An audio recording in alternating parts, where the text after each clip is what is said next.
Louis, a moment of pain is worth a lifetime of glory. Remember that.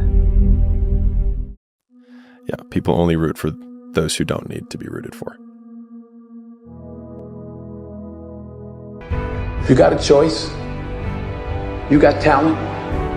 You got a chance, and I want to hear about your environment, what your mama didn't give you, and the white man won't give you no shot. You got a chance. Use it while you're still alive. You don't know what death is. You have no idea what death is. Make a decision. Guess what?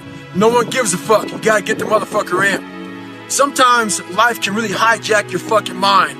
When that happens to you, you're all fucked up. Your goals, your ambitions, everything is out the fucking window. In life, we all go through different things. Sometimes your girlfriend or boyfriend breaks up with you. Guess what? Get the fuck over it. They no longer want you. Maybe you failed a test in school. You worked your ass off. Guess what? You failed the fucking test. Get over it. Move past it. Learn to not let life hijack your brain. At work, you've been working your ass off for that new promotion. You don't fucking get it. Someone else does. Maybe they kiss better ass than you do. Guess what? Get over it. Life will hijack your mind if you let it. Don't allow all these things to make you a lesser person. You must own your mind. Don't let life own yours. Get after it, stay hard. You stay in poverty until you learn the first lesson of poverty, which is 2 words, my fault. And so when I was younger, I was really angry at my parents, like many people are, right? Justified or not, doesn't really matter. I was very angry and I blamed them for the woes of my life. And I realized that when I was 19 that these people that I hated, I was giving all the power over the fact that I wasn't the person I wanted to be. And I was like, well, it's their fault. And the idea that I had actually given these people that I hated power over my success was ultimately something that made me feel sick to my stomach and was what allowed me to point the finger of blame inwards and say my fault, and then at least take ownership over the fact that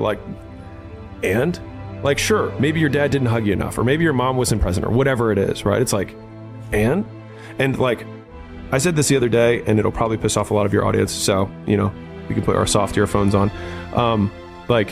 If you suffered from racial inequality, if you suffered from gender inequality, if you suffered from being born in Bangladesh, if you were sexually abused your entire life, you would be completely justified in the fact that you are not achieving the things that other people who didn't have those disadvantages have achieved. And I say this as a white guy who was born in America to a doctor father. I understand that. But at the same degree, you have the opportunity that Chris nor I have, which is that you can be an inspiration to people who went through the same thing and succeeded, despite those circumstances. Because I can promise that there is somebody who has had it worse and has done it better. And I think that one single point of proof, and like, there's a global point of proof that you can look for sure, but like, you can be that very local point of proof in your community or sub-community. And I think as soon as we shed that, that's like, I'm a big fan of power follows the blame finger. So like, wherever you point the blame finger is where the power follows.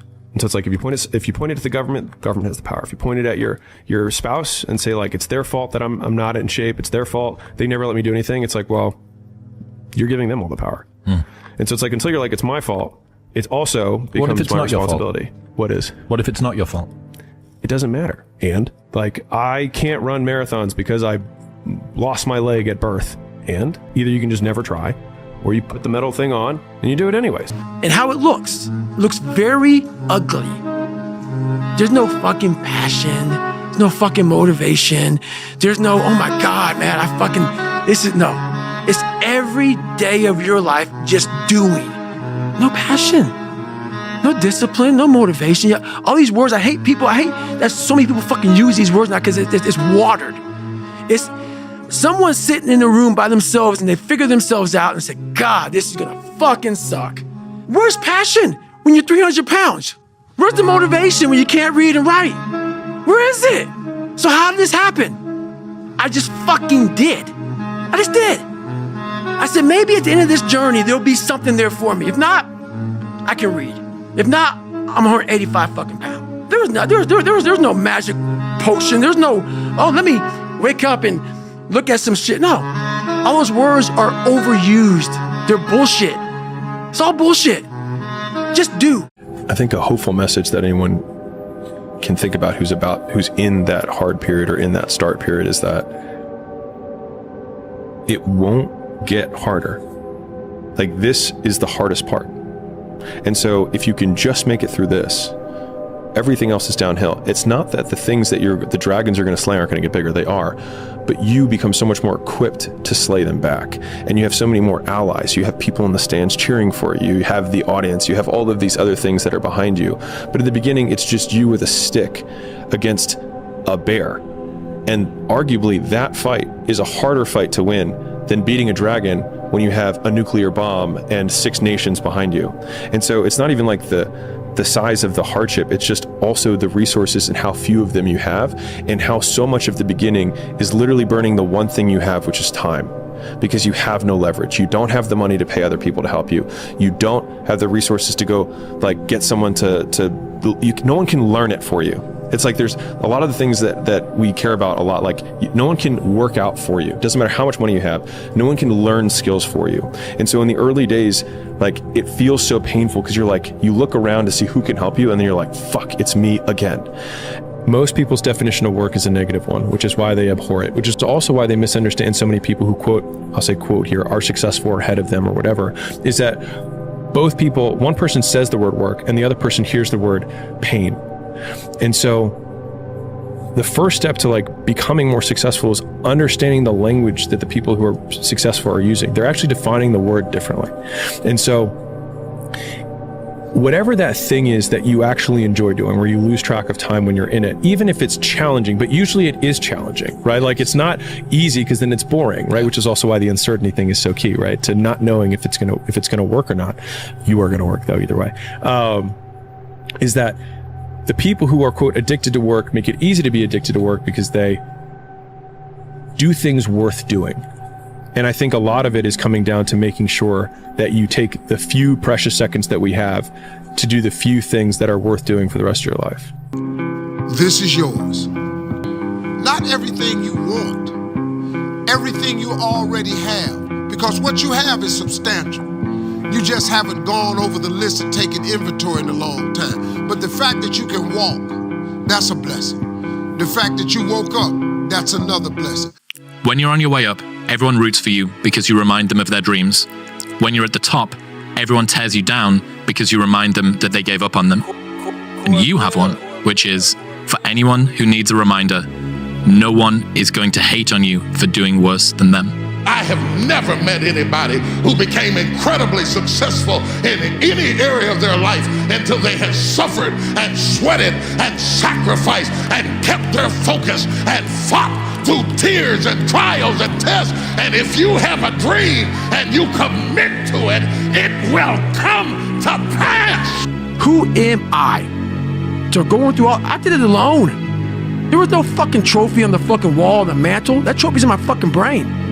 No one helped me get there. No one paid my fucking bills. No one did shit for me. No one ran those fucking miles, lost that fucking weight. Look, I suffered on my own and developed this man who said, it's who I am, man. A very competitive, ultra competitive dude that take it what you want, man. I call that personal sovereignty. Exactly. There's not a lot of people that have that. That's me. There's a lot of people that change who they are depending upon what people want from them. Most people struggle their whole life to find out who they are. Struggle their whole life to find out what defines them, what they actually enjoy and what they don't. You start putting yourself in situations that suck, you'll find yourself. Finding yourself through struggle. That's it. It's the only way to find yourself. So I appreciate self-discipline. Yes. I never had, and the crazy thing about it, I didn't have a motherfucker come wake me up at 3 o'clock in the fucking morning and say, hey, you gotta get your shit in. I had no trainer. I didn't have a nutritionist. It was this self-discipline that I had to survive, to not survive, I was weak, to thrive. No one said, hey man, you're 297 pounds, man. I'm gonna help you out. I'm gonna help, hey man, you're not smart. I'm gonna help you out. I had to work at all this shit. I had to overcome, and it self-discipline is everything. And if you don't have it, I don't look at you right, because I know you're capable of more. It's not discipline so much for me. It's all on you. It's all on you. We're up here because of 4 a.m. We're up here because of 2-a-days or 5-a-days. We're up here because we had a dream and let nothing stand in our way. If anything tried to bring us down, we used it to make us stronger. We were never satisfied, never finished. Rest at the end, not in the middle. And I took that to heart. I believe there's time for resting at the end, but for me, that time is not now. It starts with an undying will, belief that the journey you're about to embark on is a winnable course of action and that you can do it better than anyone's done it before. That belief is so ingrained in the will of the individual that creates the driving force of physical strength to turn into a maturity of something. Mental first, then this guy follows. If you don't have it up here, this motherfucker's lost. Doing the same thing over and over again does not challenge us. So therefore we cannot grow from it. It's putting yourself through the fire constantly. That leads to the character, the individual, and the will. That's where that is born and bred from. Otherwise it becomes benign, monotonous, boring. It's the challenges of life that creates the will and the confidence of the individual. The perishable aspects. Meaning if you don't use it, you lose it. Just like in the gym. If you don't work out, you go soft. If you don't challenge your confidence level of who you are, well then you get soft mentally too. It's the challenges and the struggles and changing shit up that challenges us to create something. But in order to find that growth, you must first feel the pain. Two types of pain, guys. Pain that kills you, hurts you, injures you, and there's a pain of progress. It changes you. That's what we're going to embark